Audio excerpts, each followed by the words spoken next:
तो कैसे मेरे भाई बहनों सब कुछ ठीक है ना। मैं आपका होस्ट आर्यन रॉय, आप देख रहे हैं रॉय कॉमिक्स। तो लेट बट सही मैंने फाइनली स्नाइडर कट देख लिया है और अब तक तो आपने ढेर सारे नो स्पॉइलर रिव्यूज़ देख लिए होंगे, पर मैं आज आपको कुछ ईस्टर एग्स देने वाला हूँ। तो भी स्पेसिफिक 7 ईस्टर एग, क्योंकि 7 मेंबर्स हैं इस टीम में, इसीलिए 7 ईस्टर एग हैं, पन इंटेंडेड। तो आई मीन कि आपको पता चल सके कि फ्यूचर डीसी का कैसा होने वाला है, और इससे ज़्यादा भी ईस्टर एग्स हो सकते हैं मूवी में, पर मेरे दिमाग में ये 7 ही क्लिक किए थे जब मैंने मूवी देखा।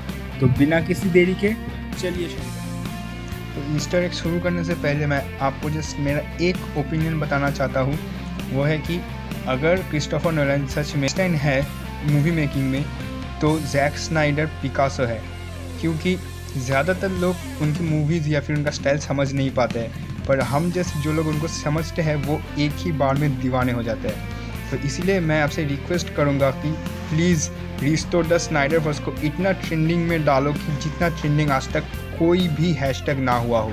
ये मेरा एक हम्बल रिक्वेस्ट है, क्योंकि हम जस्टिस लीग 2 चाहिए। तो सबसे पहले बात करते हैं फ्लैश की। तो हम सभी ने ये तो देखा ही है कि फ्लैश टाइमलाइन को रिवर्स कर सकता है, और वो करता भी है। तो अब 2 सिनेरियो है। एक, आप सभी ने BVS तो देखा ही होगा, यानी बैटमैन वर्सेस सुपरमैन। उसमें जब फ्लैश ब्रूस को बताने आता है कि am I too early, यानी कि लोइस लेन की है सुपरमैन को ठीक करने का, तब बैटमैन को विजन आता है, जो कि है वो ऑल्टरनेट, यानी कि जिसे कहते हैं नाइटमेयर। तो या और दूसरी तरफ जस्टिस लीग में जब सुपरमैन को ज़िंदा किया जा रहा था मदर बॉक्स के द्वारा, तब फ्लैश दौड़कर अपना एक इलेक्ट्रिक जोल्ट देता है, तभी विक्टर स्टोन को भी नाइटमेयर का विजन आता है। यानी कि जब भी फ्लैश कभी भी टाइम को रिवर्स करने की कोशिश करता है, तब भी उस टाइमलाइन में जो जो इन्वॉल्व थे उनको विजन आता है कि ऑल्टरनेट टाइमलाइन में उनके साथ क्या हुआ था।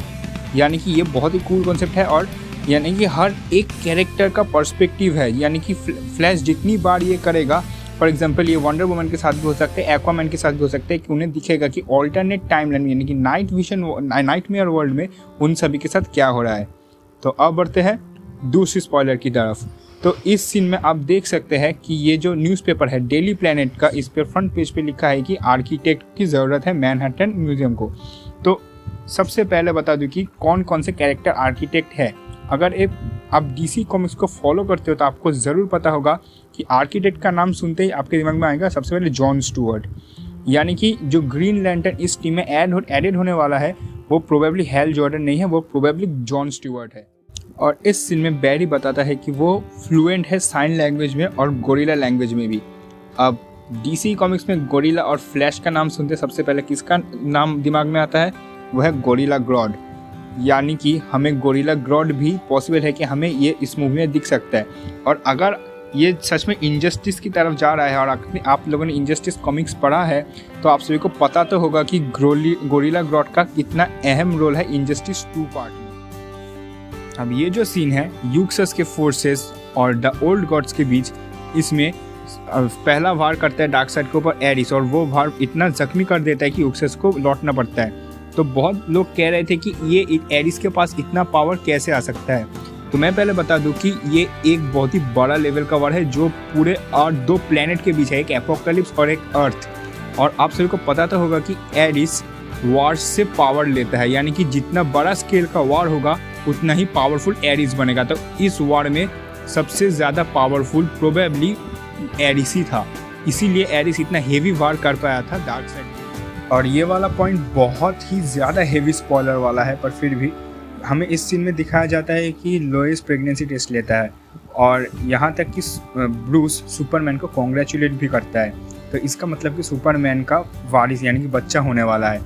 तो ये आप लोगों ने जिन्होंने इनजस्टिस पढ़ा होगा, आपको सभी को पता होगा कि इनजस्टिस शुरू ही होता है जब, फिर से एक स्पॉइलर वार्निंग दे दूँ, कि जब लोइस प्रेग्नेंट होती है, तब जोकर मेट्रोपोलिस में आता है और एक गैस छोड़ देता है, जिससे सुपरमैन को लगता है कि लोइस एक्चुअली डूम्सडे है।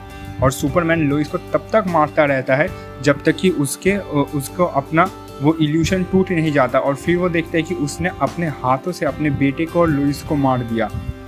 तो इस सीन से ये क्लियरली पता चल रहा है कि ये इनजस्टिस की तरफ ही जा रहा है, क्योंकि नाइटमेयर सीन और ये क्लियरली कनेक्ट होता है। और अगर मैं सच में बात करूँ तो ये डायरेक्टली उसी दिशा में ही दौड़ रहा है। ये वाला जो पॉइंट है ये कोई ईस्टर एग नहीं है, बस ये मेरा एक थ्योरी है जो मुझे इस मूवी को देखने के बाद लगा कि सुपरमैन ब्लैक सूट में था, जिसको सोलर रीजनरेशन सूट भी कहते हैं। यानी कि सुपरमैन जब घायल होता है तो इस सूट से सुपरमैन सोलर एनर्जी को अपने बॉडी पर ट्रैप करके बहुत ही फास्ट खुद को हील कर सकता है, कुछ ग्रीन हाउस इफेक्ट की तरह। और मैन ऑफ स्टील में जनरल जॉर्ड अपने उस कवच के अंदर ये सूट ही पहना हुआ था, अगर आपको याद है तो।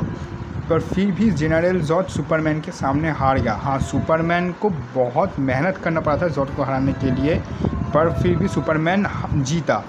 तो इसका एक मतलब हो सकता है कि सुपरमैन शायद बाकी क्रिप्टोनियन से ज़्यादा पावरफुल है। अब इस नाइटमेयर के सीन में आप सबसे पहले इस नीचे स्क्रीन के देख सकते हो कि किलोवॉक, जो कि एक बहुत ही वेल नोन ग्रीन लैंटर्न है, उसका डेड बॉडी गिरा हुआ है।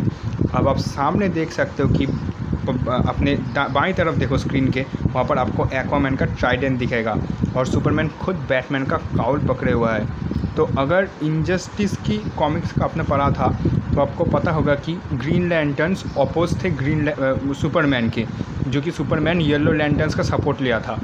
और साथ ही साथ एक्वामैन ने भी पहले सुपरमैन को अपोज किया था और बैटमैन तो सुपरमैन के अपोजिट था ही।